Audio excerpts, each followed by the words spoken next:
That was great. Thank you. Thank you. This is the pose he's talking about. If you were at GLC, you might know what that is. We'll talk about that in a little while. First of all, I want to talk about how it sucks to follow a great speaker. I love to follow the guy that shows all the Starbucks logos and tells you why you should be charging double for all your products and motivates you. But you follow a guy like this who speaks from the heart, and it can be hard to follow. So I hope you enjoy the presentation, and I certainly look forward to your feedback. So the first thing I'm going to ask you to do, if you don't mind, is reach into the center of your table, grab the program. You'll notice my Man of Mystery pose on the cover. And you'll see in there, on the right side, on the inside right side, you'll see a note area. And what I'd love to encourage you to do, because what I'm going to talk about here is how I achieved kind of my bucket list in 1 year. So what I'd love for you to do is, as the presentation is going on, start writing your bucket list. Start writing all the things in your life that you've always wanted to do that you still haven't done.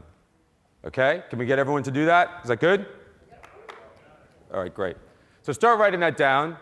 And as you think of new things, just keep writing them. We're going to do something really neat with it towards the end of the presentation. So I think you're going to enjoy it. So I'll tell you a little bit about what I did. I decided for my 39th birthday I was going to take a picture every day of my life and try to create a meaningful event every single day and take a picture of that event. And there were a few things throughout my life that kind of shaped who I was and led to this idea. And I'm going to take a minute to show you what those were. So one of the first was Laura Handcheck in high school. This was the girl that I dreamed about. Does everyone have someone in high school they dreamed about and never got? Does everyone have one? So, yeah, everyone's got someone. So I dreamt about Laura Handcheck for about 3, 4, maybe 5 years. And then one day I decided I was going to give Laura Handcheck a call. Instead of just thinking Laura, I was going to get Laura. So I called Laura up one night, shaking on my bed. And I said, Laura, this is Dave Lesh, and you probably don't know who I am, but I've always thought you were beautiful. And if you are ever available for a date, I'd love to go out with you one day. And she said, well, Dave, it's very nice of you, but as you know, I'm dating Chris Gray, the captain and quarterback of the football team. and I, by the way, was no competition for the captain and quarterback of the football team. I was the antithesis of that level of popularity. So she said, I'm dating him, but thanks for the call, and if anything changes, I'll let you know. But in the meantime, I'll see you in school. And from that day on, I learned the power. At that moment, I learned the power of not having a regret in your life. I mean, it was huge. I was like 15 years old. And I was like, my God, I can go to sleep now. I'm not going to dress for her tomorrow. I'm not going to be late for class. I'm not even going to, and I never thought about her. I mean, it's 30 years later. I'm still talking about her, but I never wanted to date her again. Never wanted to date her again. It felt great. I said, my God, I've got to live a life of no regrets, because regrets absolutely suck. They weigh you down, they tire you out, and you can't even be who you are. So that was one of my life-changing moments. Another life-changing moment. Who here has read Steve Jobs' 2005 commencement address to Stanford University kids? Okay, if you haven't read it, write it down on your bucket list of things to do. Steve Jobs' 2005 commencement address, Stanford University kids. It is amazing. You will love it. Please write it down, because it is truly amazing. And he talks about having been diagnosed with a terminally ill form of cancer. He had 3 months to live. The doctor told him, tie up all of your affairs, because you're going in 3 months or less. And he went home, and he thought about this, that he was dying in a few months. And a couple days later, they got a second test result back and said, oh, we made a mistake. Obviously, he didn't die in a few months. They said, you actually, rather than have this highly not treatable form of cancer, you have a very treatable form of cancer, and you'll live forever. In fact, just take this pill, and it's gone. So he said, at that point, from that point forward, he decided to live every day like it was going to be the last. Because he said, at some point, it certainly will be my last. How many of you have ever heard a story about someone who died a tragic and sudden death?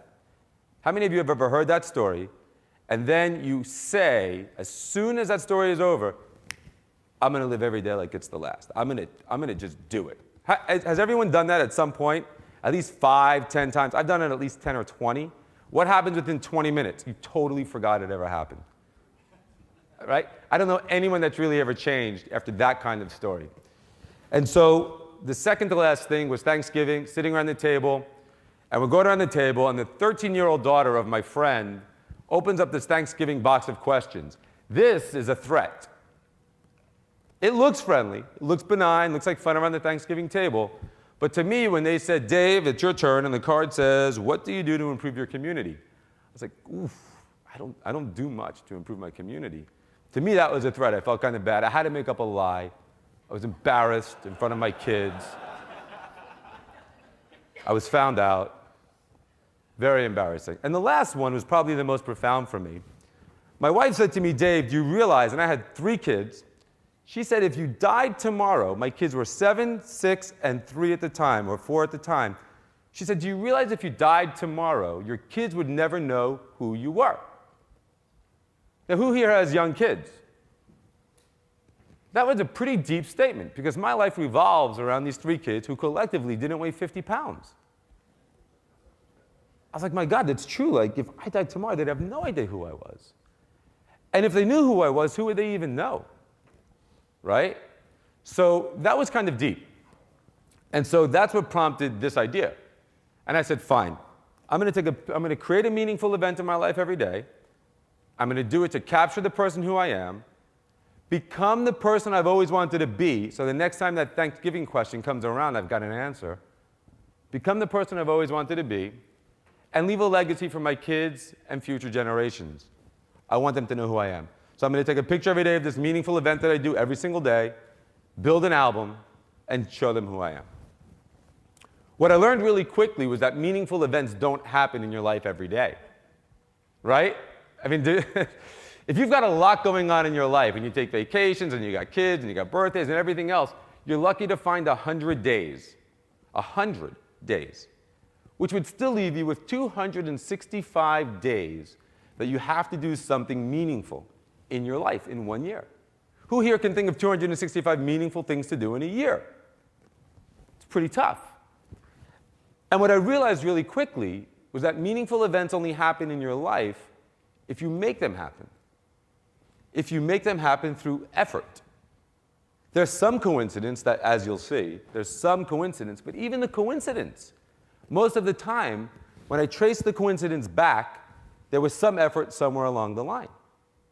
So I realized that effort truly takes effort, and coincidence isn't always a coincidence. You have to make these things happen. And so I set out on my 39th birthday, there I was, blowing out the candles with my kids, and I set out from that point forward to take that picture every day. And I put the world's thinnest 10.1 megapixel camera in my front pocket, and I didn't take it out for a year. I slept with it by my side. I took a shower with it, sitting on a towel right outside the shower door, just in case something meaningful happened in the shower. It never did, unfortunately. I was hoping. So I'll take you through a couple of the pictures. My first picture I'm going to show you is actually, it's pretty interesting. It dates back to a birthday that I had 34 years prior, and I'll show you. So this is me as a kid bass fishing, okay? I don't know how many bass fishermen we have in the room. This is me bass fishing. I loved it. And when I was 5 years old, I asked my parents as a birthday gift for a subscription to Bass Angler Sportsman Society magazine and to be in Ray Scott's Bass Angler Sportsman Society club. At 5 or 6 years old, that's what I wanted for my birthday. And you got the patch and the sticker, and it was great. I walked around, I had this, it was really cool. And I always thought about Ray Scott. I never in my wildest dreams thought I'd meet Ray Scott. Fast forward to this 39th year of life, where I'm taking a picture every day and trying to create a meaningful event, I decide I'm going to join EO. I wasn't even in EO prior to this. Let's hear it for joining EO. So I decide I'm going to join EO.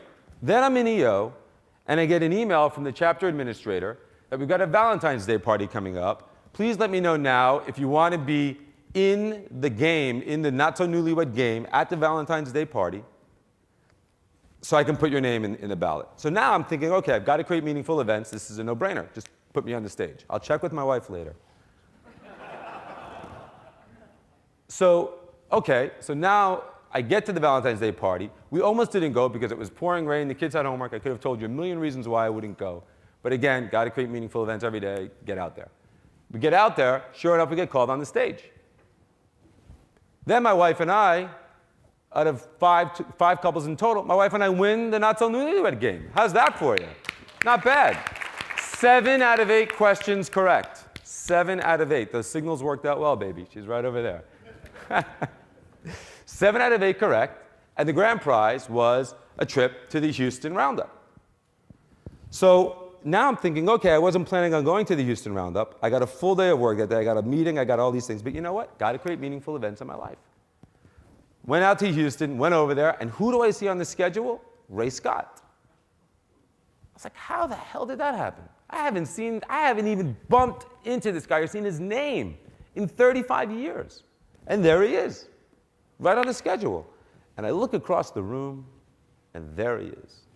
The blue blazer, just like he always wore in the magazines, that big old patch on his shoulder. And there's Ray Scott. And I was like, oh my God, I can't believe, like if Mick Jagger was there, I'd still go to Ray Scott. So I go over to Ray and I said, Ray, I've been a member of your club. I joined when I was 5 years old. And I've always wanted to meet you. And he said, well, great, let's have lunch. So Ray and I had lunch that day. It was amazing to meet Ray Scott. It was truly my childhood, he was my childhood icon, and truly a function of just effort and coincidence all coming together. But that's what happens when you do things outside your box and outside your comfort zone. Just strange things start to happen that you can't quite figure out. Certain things are a little easier to figure out. I'm at my kid's ballet class. A couple dads there, and the teacher says, I need a dad to wear a leotard and be in the kids' ballet recital. And this is, I don't know if you've ever been to a ballet recital, but like 6 generations, I mean, like everybody goes to that, right? And they fight for seats, and it's crazy. So I raise my hand. I'm not even thinking. I don't care what I've got at work that day. I know I got to create meaningful moments in my life. I just raise my hand. I'm like, I'm going. I'll be there. So I went over there. I did the rehearsals. I was the king in my kids' ballet recital. Now, that's a great picture. That's a picture that my kids will never forget. That's something that wouldn't have happened in my life if I wasn't trying to create meaningful moments every day. This is one of my favorites. Picking up your kids from school in an RV. I would have never thought about that. I'm sitting home. We had plans to go on an RV trip. And my wife says, you got to pick up the kids at 3 o'clock. And it's 2:15. And I'm looking at the RV sitting on the driveway that we're getting ready to go. It's all the sides are out. Everything is plugged in. The cable TV is on. This is a half hour to close this thing up. So I'm figuring I'll just get in the minivan and go pick up the kids. But then I realize, wait a minute, got to do something meaningful today. What's it going to be? So I pack up this RV. It takes me a half hour, close this sucker up, get on the road. I pick up my neighbor whose kid carpools with us and her dog, my mother-in-law, and I get to school early so I can navigate the parking lot without too much traffic. I get out of the RV, and what's the first thing I see is a sign, student pickup, right there. I didn't put it there. Like, my God, that is just meant to be. So I took that shot, and if I tell you, when these kids came out, it was a carnival, a circus, the teachers. I had them coming in the front, going out the back. We were brewing espresso and cappuccinos in there for the teachers and the parents. You would think we set up a whole carnival stand. It was an absolute trip, and it's something my kids will never forget. The Dead Sea. So I went to the Dead Sea. The Dead Sea was about 45 degrees that day. Notice there's nobody else in the Dead Sea. So I go to the Dead Sea, and I'm looking at the Dead Sea with a bunch of other people on the shoreline. And I said, I got to make this picture just a little bit better, because this picture isn't so special. So I run back to the gift shop. I pick up a piece of swimwear from the gift shop, a little more European than I'm used to. And I run out naked in this European swimsuit, and I jump in the Dead Sea. Plenty of people along the shoreline to take my picture. One of them was nice enough to oblige and take this photo. Clearly much better than it would have been had I just taken a picture of the Dead Sea. That's a difference between trying to get the most out of every moment and not.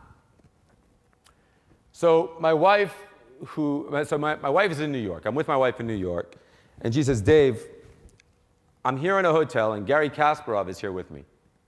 Now, my wife, if you haven't seen her, she's over there. She has no problem meeting Gary Kasparov.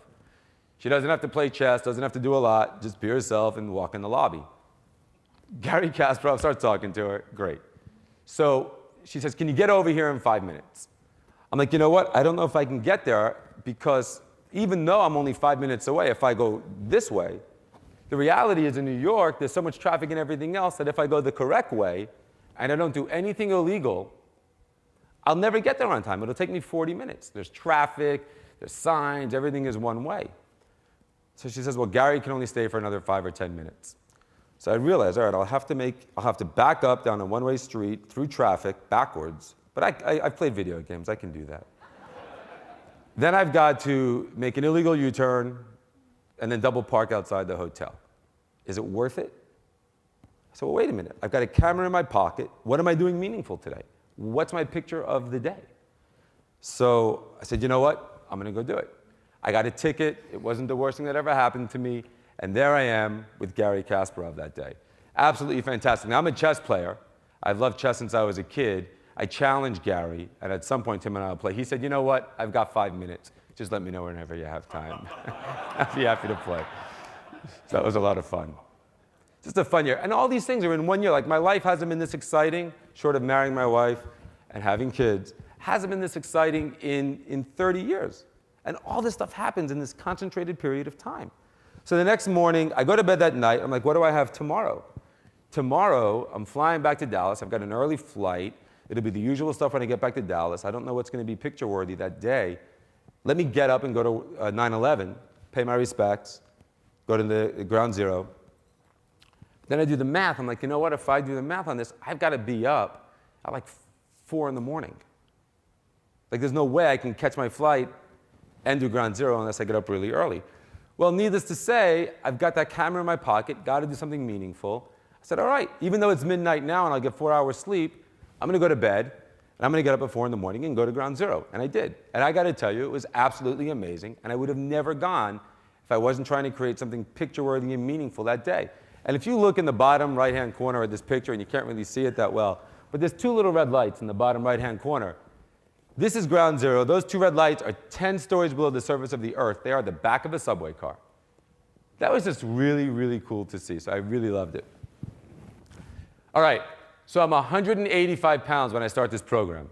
There's me at 185 pounds, sitting back drinking a beer at my buddy's house. And my friend says, Dave, you look tired, wiped out of shape, fat. You know, what's going on in your life? I said, you know what? You're right on all those things. Take a picture of me sitting here.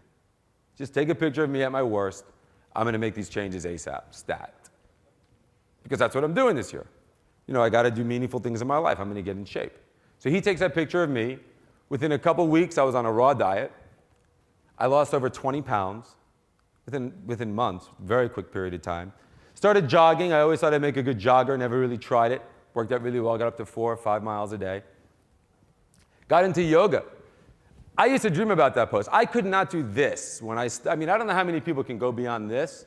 I couldn't do this when I started in yoga. I couldn't do that. And I'd get in my yoga class, and I'd watch people across the room get into this pose just really, just gracefully and, like, you know, with elegance and style. And I'd be falling all over myself, and there was no way. But I said, one day I'm going to hit this pose. And then one night I'm home with my wife. I'm like, you know what? Now's the time. I'm going to hit this pose. And sure enough, nailed it. But again, I felt great. I was in the best shape of my life, and all within this concentrated period of time. So what do you do with your newfound body and your newfound fun? You find a new tailor. And I found Robert Cantu here in Dallas. This man is a genius with a needle and thread. And I said, Robert, I need some suits, and I don't want you to tailor these things on me. I want you to paint them on me. I want them painted on. So Robert says, well, put your phone in your inside pocket, in your breast pocket, so I can accommodate that. I said, I'll leave the phone home. So let's not accommodate the phone. You just paint that puppy on, and we're going to do it. So just a really fun year, getting in shape, looking and feeling my best. It was amazing. These are all pictures in my album for my kids. So I did not do this year in my life. I didn't take off work for a year, try and create these meaningful events, and go jet-setting around the world. In fact, it was the opposite. I worked harder than I ever worked in my life. So on this day, the Dow Jones closed 581 points down. My business tanked. It sucked. I had to work harder than I ever worked in my life. Within a couple weeks of this, my wife and kids were going on vacation on a Disney cruise. It's like, great, you know, my business is tanking. Our market is cut by 50%. I don't know if I can go with them. So I didn't go with them. I stayed home that week. I decided to use the time and concentration to focus on my business. So I took a picture of their 4 passports and mine kind of over here as my reminder that I wasn't going, and that's the picture in the journal. And I stayed home for 7 days, and over the course of 7 days, I knocked out the strategy memo as to how I was going to fix my business and get prepared for this this next 24 months, how I was going to change my business and turn it around. And 7 days later, 6 days later, this strategy memo emerged, and it was fantastic. Through that, I managed to speak at the industry's largest event, okay, so that's about 600 or 700 people in the room. We launched a software product that did phenomenally well, signed our company's biggest exclusivity distribution agreement that we've ever done, joined EO, so that was one of my forum meetings. I was already in the CEO clubs, and we launched our company's fastest growing product of all time and presented it at a big meeting. I mean, we're kicking ass. Like, this is a busy year, right? On top of that, got interviewed in a magazine. They did an article about my company, and I wrote 12 consumer technology articles that got published in another magazine. So I didn't go creating this meaningful year with nothing else to do. This was a busy year for me. Probably some of the most meaningful things, though, was that Thanksgiving basket, that Thanksgiving question, that threatening, ugly box of seemingly benign questions. Because it asked me what I was doing for the community and other people and things like that, and I had no good answer. And that's not the person who I am. I mean, inside, I really think I can do better. So I'm sitting around one day watching the news, and there's this tragedy event in Mumbai. Hundreds of people die and get hurt and all these different things. And it was a really deep, important event. So I'm at lunch the next day, and we're talking about it, because it had just ended. And we're talking about how horrific and terrible this was, and then we order lunch. And I've got a camera in my pocket reminding me every day, Dave, step up to the plate, make something happen. So I say to these guys, I'm like, wait a minute, I got an idea. Why don't we throw a tribute to Mumbai here in Dallas? And they go, no. I mean, no, we're not doing that. So I said, no, let's think about this. I mean, I've got this camera in my pocket. I've got to do something meaningful and picture-worthy. I've never organized a tribute in my life. We're going to do this. So we all get together. We had 4 days to plan the event to use this temple where we were going to do it. So we plan the event. 4 days later, it's the night of the event, and we're all taking bets how many people are going to show up to this tribute to Mumbai that we planned. And the bets range from 50 people up to about 150, maybe 200 people. So I'm driving to the event. I've got about 2 minutes to get there, and I'm sitting in traffic. And I realize there's never any traffic at this point of the road. You know, at this time of day, it's kind of weird. So then I realize all the cars in front of me are making the left turn to get into this event, like a mile down the street. And they can't make the left turn because all the cars coming from the other way were making the right turn.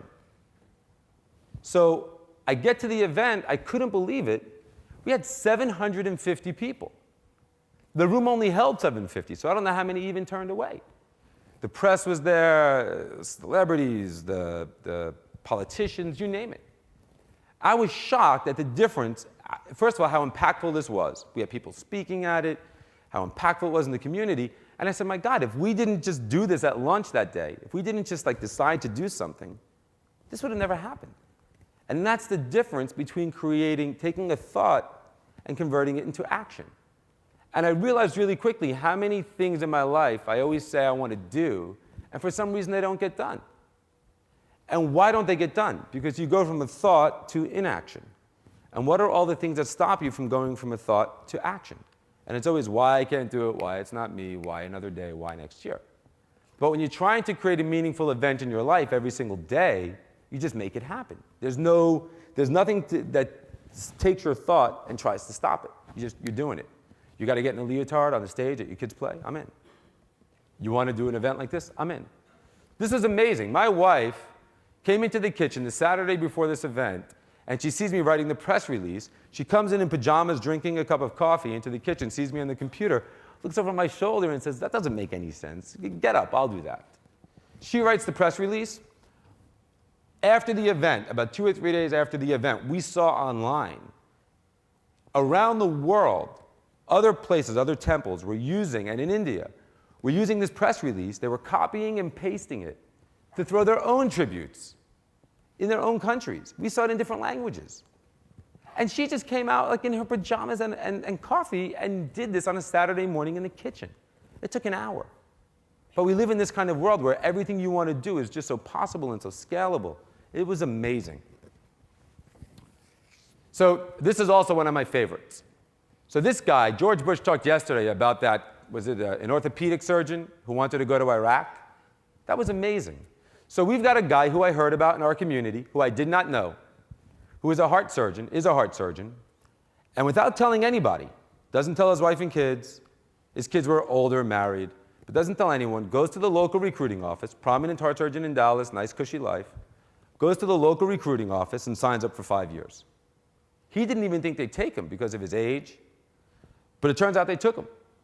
And he went to Iraq. He served 4 tours in 5 years. That was absolutely amazing. I mean, this is a guy that didn't have to go. He told his partners at the practice, don't pay me a dime while I'm gone. I'm going to go out there and help save these kids' lives. So I'm having lunch with my friends, and I got this camera in my pocket reminding me, Dave, you got to make something happen. What are you doing, hotshot? What do you got going on? And don't forget about that box of Thanksgiving questions. So I said, guys, why don't we throw a tribute for this guy? Why don't we throw a party? We're going to honor a local hero. Shouldn't we all honor a local hero? I mean, is that such a terrible, I mean, you know, I got to tell you, it's one of the greatest things and most selfless things I ever did was throw a party for a guy I don't know. And so we went to his wife. We said, you know what? You make your list of 125 people. That's what the room will hold. We're going to throw the whole party. We're going to do everything. So we threw this dinner. And the invitation says we're honoring Jerry Groden for his contributions to his country, and we're honoring Miss Julie Groden for supporting her husband and support of her country, because we didn't want to leave her out. They had 125 people. Now, before I show you this next photo, this is the room being set up. This was a bunch of guys planning the party, and I'll tell you right now, as a guy planning a party, I didn't think about chair covers. I don't plan parties. So this is the room. I was like, this room looks a little weird. So I can't put my finger on it, but something doesn't look right. I'm like, wait a minute. These chairs look a little awkward here. So we start making phone calls, and it's just way too late to do anything about it. So a little bit embarrassing. But an unbelievable event. The guy spoke for an hour and a half to 125 of his friends and family that came to honor him from around the world. And all this happened because I had a camera in my pocket reminding me, take action on my thought. I should honor a local hero. I don't have to know the guy. That's the kind of person I am. And that's the kind of person that if something were to happen to me tomorrow, those are the kind of pictures I want in my Year of the Life journal. So my kids and future generations would know who I was, because that's who I am. Then you can do fun things too, like you can go to galas. There's a gala in Dallas every week for something, and they're easy to go to and they're a lot of fun. Giving blood, I've always wanted to give blood, I never had. No one wants to voluntarily get pricked in the arm with a needle, okay? Just, you don't just, your car doesn't beam there like it does to Starbucks, okay? But I managed to do it 5 or 6 times that year, and it was great. I should be doing that. Why not? What's so hard about giving blood? They give you free stuff, cool t-shirts, snacks. And I learned the word phlebotomist. That's the girl that takes the blood from you and hurts you. Offset your carbons. You're going to look for things to do at 9 o'clock at night. I'm like, why don't I offset my carbons? My car gets 10 miles to the gallon. And the Prius people are always giving me the finger. So I just go online, I offset my carbons, and now I give them the finger. It's like, you know what? I still put less in the air than you do. It's so easy to do these things. So one of my most kind of fun and like things I'll never forget kind of event was we go to Acapulco every year on vacation. That's my wife and I in the middle with these 2 other couples. And there's an orphanage next door, and my wife, being the most thoughtful person that she is, calls an orphanage every year in Acapulco, finds out the ages and the genders of the kids, and we bring the kids a bunch of gifts. Gifts, clothes, things that they need, all the essentials at the orphanage. And the women are always in charge, the 3 women are always in charge of getting the list and buying the stuff for all the kids. So this year, instead of watching reality TV on the sofa, I said, you know what, I'm going to do it. I call the orphanage, I find out the list of kids, boy, girl, age, everything, make the list of things we need, And I go out to Walmart, 8, 9, 10 o'clock at night, whatever it was, and I'm buying this list of things. I've got 3 or 4 carts roped together, buying shorts, underwear, flip-flops, you name it, toothpaste, everything. So I get to the line at Walmart. It's about 11 o'clock at night. And there's the conveyor belt with my first batch of stuff. There's probably about 100 pairs of socks on there. You can see some toothpaste up front and shampoo. So this woman in front of me looks at that conveyor belt and says, that looks a little weird. That's a lot of stuff. I said, well, it's for this orphanage in Mexico. They're really nice kids, and we bring this stuff when we go on vacation. So she starts to cry a little bit, like she gets really touched and like really choked, you know? So she opens up her purse and doesn't grab a $20 bill out of this Rockefeller bankroll. She opens up her purse, she kind of dumps some stuff out, looks through the cracks, and pulls out a crumbled up $20 bill with crumbs in it. And she's like, you know what? I want the kids to have this. It's my last 20 bucks, but I want the kids to have this. And trust me, this was her last 20 bucks. And I was really touched. I was like, my God, really? Like she's giving me, I'm a total stranger. She's going to give me, I was dressed in shorts. And what? But so she gives me her last $20. And then her friend right behind her says, you know what? She opens up her purse. And then she says, you know, I don't have anything. I wish I had something for these kids. I said, you know what? Don't worry about it. You're all in my picture of the day. Come close together, and I'm going to take this shot. And they were my picture of the day for that day. It showed me about the goodness in the world. Now, I could have been home watching to see who'd get eliminated on The Biggest Loser. I could have done that. I could have. I wanted to, but I didn't. I got off my ass and I made something happen. Okay? And that's the kind of person that I really believe I am inside. But you get so caught up in the easy routine of your everyday life that we forget to do these things. And it was truly an amazing experience. So here's my event, the Mumbai event that we threw. Truly amazing moment. Had it not been for a camera in my pocket, on that very night, the room would have gone from this to this. It would have never happened. It's not like somebody else would have done it. It would have never happened. The Dead Sea, absolutely beautiful. Great picture, would have looked like this. Okay, not quite the same. Picking up your kids from school in an RV, priceless moment in my life, great experience, gone. Never would have happened. And of course, the picture that I think my kids will have framed in their room for years and years to come, being in the kids' school playing a leotard, would have looked like this. Okay, not bad. I don't know if it would have stood the test of time. So, truly a big, big difference just by using a camera to create meaningful events every day. And the cool thing is, if you're analytical, and I know none of us business people are, I had one guy say to me that these remind him of a bar chart. These columns. So if you're an analytical person, you'll enjoy categorizing your photos and see exactly how you live your life. And I learned that I live 26% of my life in business moments, 68% in personal, in terms of how I was able to live my life, right? When I categorized my photos. And I had about 6% in spiritual and helping other people. Now, this is the opposite of how I spend my time. I spent 70% of my time that year. I spent 70% that year at work. Yet I managed to create almost 70% of my meaningful moments personally with my family. That was not an accident. That happens through effort, attempt, and challenging yourself. So what I'm going to ask you to do right now, you've all got your bucket list that you wrote out, I hope. Take 5 minutes, or 2 minutes. Touch up your bucket list, make sure you didn't leave anything out. And then there's a little diagram over there, a little circle, you've got your own lens. And ask yourself, if I were to do this picture-worthy day challenge for 1 year, at the end of that year, what would I want my pie chart to look like? So go ahead and fill in your own lens and write that out. Put in a little pie chart, what percentage of your life you'd like to live, doing what, where, with who. Just take a minute, and I'll show you something. We're going to do something really neat with it. Has everybody written stuff in their bucket list? Has everyone done it? Hello? Okay. All right, touch up your bucket list, write out your pie chart.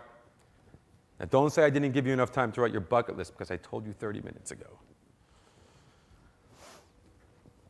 All right, so here's what we're going to do with our page now. I'm going to ask you all to take out your phone. Take out your phone. Everyone take out your phone. I know you've already got it off and in your briefcase. No one's checked their phone in the last 4 hours. But if it's within reach, please take it out. And I want you to take a picture of that half of the page where you wrote your bucket list and you filled out your pie chart. I want you to take a picture of that. Can everyone do that, please? Take a picture of it. Go ahead. I want to see more phones, more pictures. And here's what I'm going to invite you to do with that.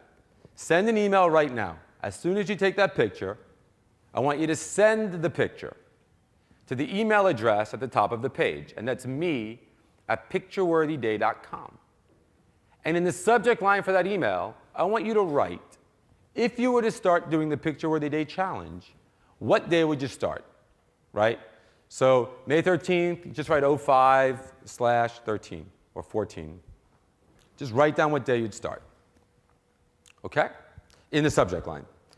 And when you email that picture to that address with that date in the subject line, our system that we built, pinky on the mouth, our system that we built is going to automatically catalog that photograph and send it back to you every single year on the day that you put in the subject line for the rest of your life. We're never going to let you forget the things you always said you wanted to do and the person you always wanted to be. Because not everyone can think about where they put their bucket list, right? So go ahead and do that now. And then if you ever want to see the picture that you sent, you just send an email to SEE@pictureworthyday.com. And we will email you back that photo. So you can always see your bucket list anytime you want. Let's hear it for always having your bucket list handy. Let's make it happen.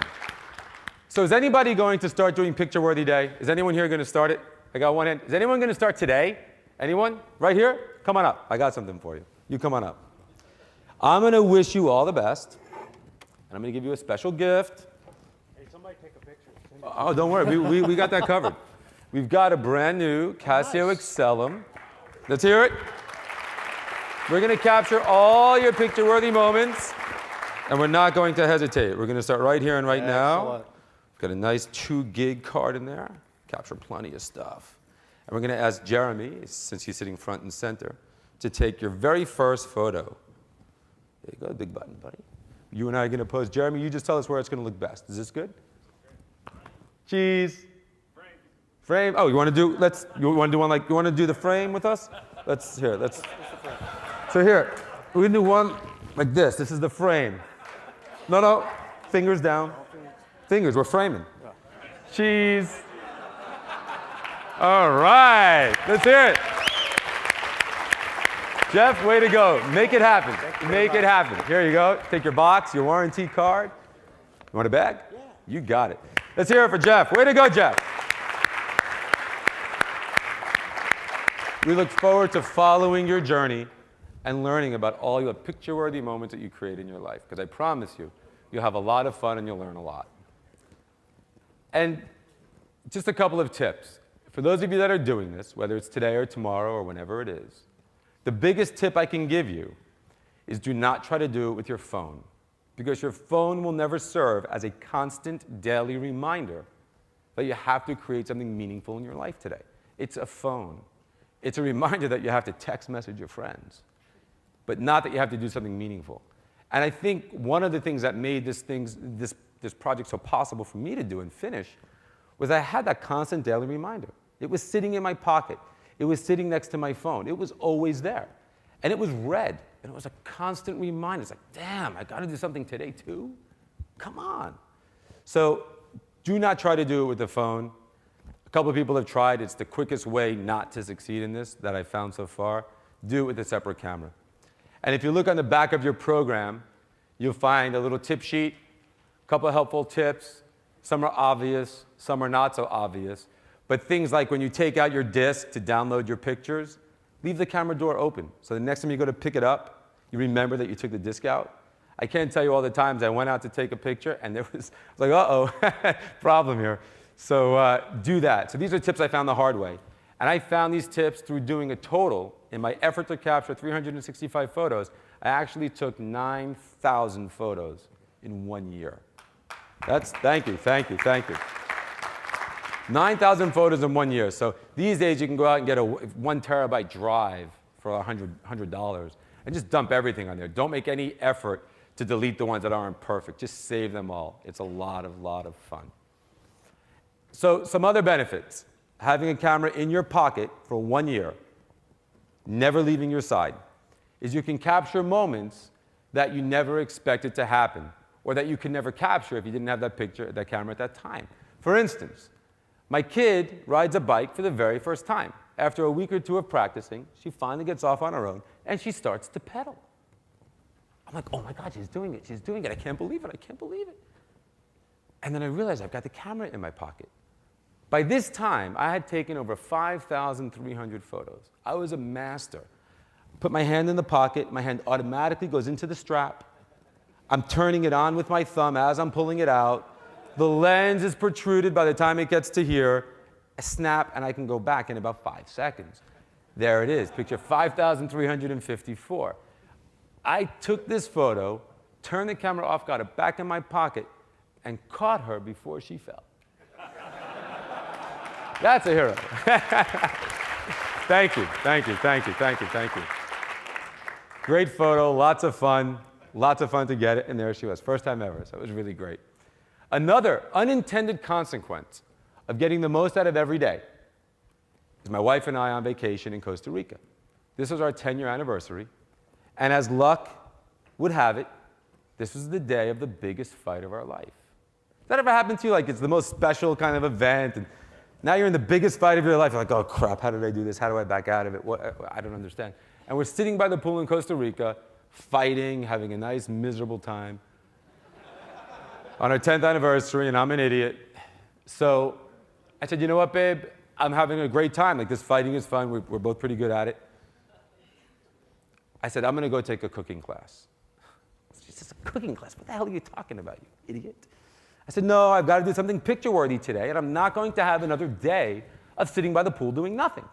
I'm not going to have it. I've got to go do something picture-worthy. How many people have ever even looked at that brochure they give you at the hotel of the day's activities, like the movie room? I mean, who does that in Costa Rica? But now, for the first time, I'm picking up the program. I'm like, all right, I got to map out every day, because I'm not going to just have pictures of the ocean. So this day was cooking class. We made empanadas. So my wife says, you know what? Screw it, I'll go with you. I mean, we're just fighting. I might as well go learn how to make an empanada. We go to the cooking class, and as you can see, we had a great time. It was absolutely a blast. We did not fight again the entire trip. In fact, we did the opposite of fighting again the entire trip. It was a blast, and we never thought about that fight again.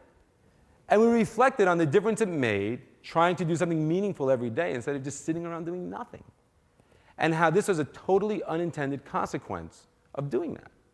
So it was a lot of fun and a neat little experience and a nice little side benefit of doing this little program. And there I am on my 40th birthday, so 365 days later, with my wife and kids, blowing out the candles and reflecting on my year of doing this. And after a year, I had a year of a day in my life. And that's 365 days of my life, if you don't mind. It was a lot of work. Thank you. It is not easy. It is not easy to build a journal that you'll be proud of.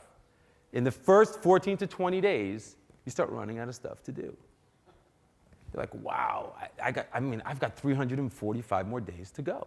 There's no way I'm going to make it. And what I can tell you right now, and this is, so I've been giving this presentation now for about a month. I just started. I've done it. This is my 4th time, I think. And I've got a lot of people doing it already. And they all come back with the same observation in the first 14 to 21 days. They realize they live this kind of life of like utility, like they don't have a lot going on, they're like a prisoner of their routine. And that if you want to make something happen, if you choose not to give up when you realize that you're a prisoner of a routine, if you choose to make something happen in your life and create meaningful events, what you realize really quickly is it takes attempt and challenge. They don't happen by themselves. You have to make these things happen. And you start joining groups like meetup.com and joining organizations and signing up for charities and meeting people and going through your bucket list and figuring out how you're going to do it in a year. Because you realize really quickly that if you don't, nothing meaningful or very few meaningful, truly meaningful things will happen. So for those of you who are thinking about doing this, I invite you to do it. I think you'll learn a lot. I think it'll be amazing, and I'd certainly love to keep in touch with you as you go. So after a year, I built this journal for my kids, future generations. I look back on the year, I said, you know, it worked. Like, I lived a life of no regrets. I seized the day, like if I was gonna die tomorrow, I lived every day to the fullest. I've defeated that threatening box of Thanksgiving questions. And most importantly was that if something were to happen to me tomorrow, I wouldn't be this blurry memory to my kids. They'd know who I was. And that was really important to me. So that's why I did it. That's what I got out of it. I hope you enjoyed the presentation. And I thank you very much for your time. Thank you. Thank you, thank you, thank you. The stars at night are big and bright, deep in the heart of Texas. I might have about 3 minutes if anyone has a question at all. Does anyone have a question at this point? I see one over there, yeah? So on that schedule then, still every day? Okay, great question. So am I still doing it every day? No. No. No, no, no, no. So for me, it chronicled kind of the culmination of my entire life. It all boiled down to that year, because you can't go creating things that didn't exist or weren't on their way to happening, right? Like you didn't have the propensity to do. So I did that from 39 to 40, and on my birthday, I put that camera down, I never touched it again. Now I just use my phone for here and there things. But my goal is to do it every 5 years. So 39 to 40, 44 to 45, 49 to 50. Knowing that, hey, when I look back at these pictures, here's all the flaws in my life. You know, I gave myself a good solid B. Despite all the hard work I put into it, I could have done more. So I'm saying, okay, what were the things stopping me from being able to achieve more? And what do I have to do today, now, so that 5 years from now when I do my next picture-worthy day project, that's even more of the person that I want to be and leave behind and things of that nature. So yeah, so that's why I stopped. It's something I'll be doing every 5 years. Yeah. Anyone else have any questions? Thoughts, questions? I see one in the back, yeah?